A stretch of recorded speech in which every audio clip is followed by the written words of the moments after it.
Welcome to Aspire to Health. Do you struggle with ADHD in your workplace? Now, that's a question a lot of us might be asking ourselves. You see, ADHD can present unique challenges when it comes to navigating the professional landscape. Perhaps you've grappled with issues like maintaining focus during long meetings, organizing your workspace in a way that makes sense to you, or managing your time effectively to meet deadlines. You're not alone in this, and that's exactly why we're here today. We're diving into the world of ADHD in the workplace, exploring practical strategies and tools that can help you turn these challenges into stepping stones.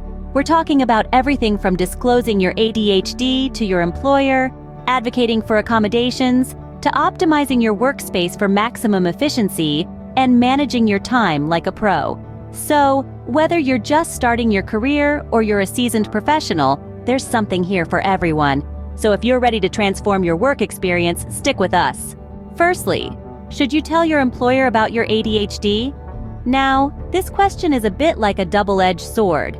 On one hand, being open about your ADHD can help your employer understand why you might work a bit differently and could potentially open the door for accommodations that can make your work life smoother. On the other hand, not everyone is well informed about ADHD. Some might carry misconceptions or biases that could inadvertently affect their perception of your work ethic or capabilities. It's a personal decision, and there's no right or wrong answer. Consider your work environment, the nature of your job, and your relationship with your employer or supervisor. Do you feel comfortable discussing your ADHD? Do you think it could lead to a more supportive work environment? Remember, you're not alone. Many others have walked this path before you and found their own answers. Remember, the decision to disclose your ADHD is entirely up to you. If you choose to disclose your ADHD, how can you advocate for accommodations?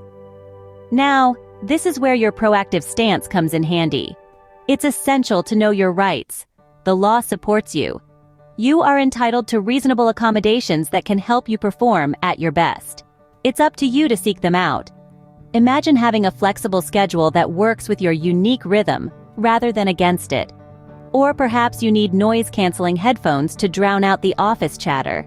Maybe the opportunity to work from home a few days a week would make a world of difference. These are just examples. You know best what will help you thrive. It might be a trial and error process, but that's okay. The key is to communicate openly with your employer. Be clear about what you need and don't be afraid to ask for it. Remember, don't be afraid to ask for what you need. You deserve a supportive work environment. How can you tweak your workspace to boost your productivity? Let's dive into some practical tips for creating an ADHD-friendly workspace.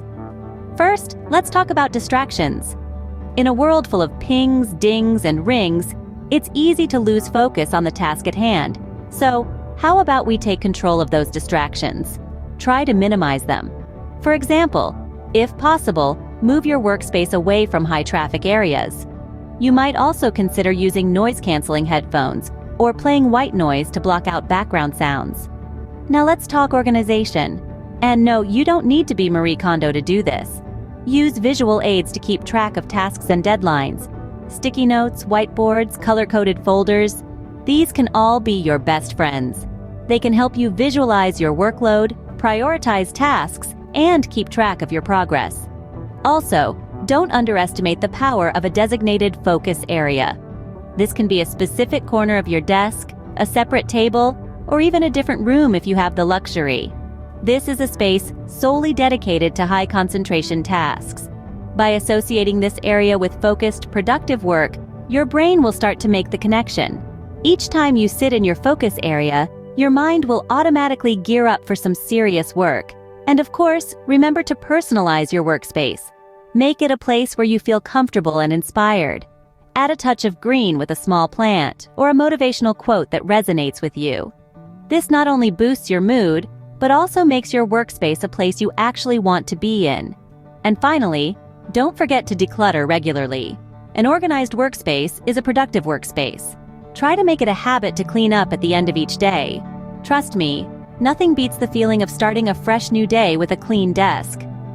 A well-optimized workspace can make a world of difference in managing your ADHD at work. So go ahead, experiment with these tips, and find what works best for you.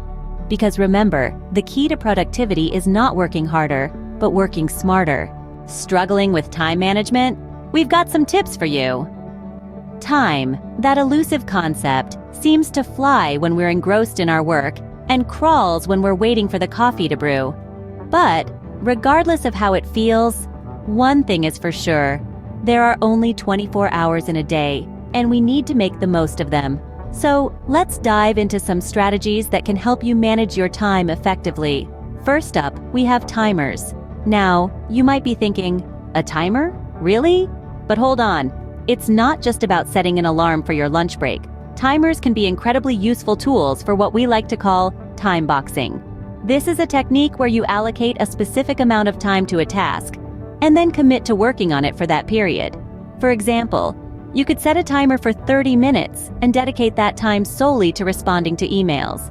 Once the timer goes off, you stop, take a break, and then move on to the next task. Next, let's talk about setting realistic goals. It's easy to be overly ambitious and plan to complete a week's worth of work in a single day. But let's face it, that's not going to happen.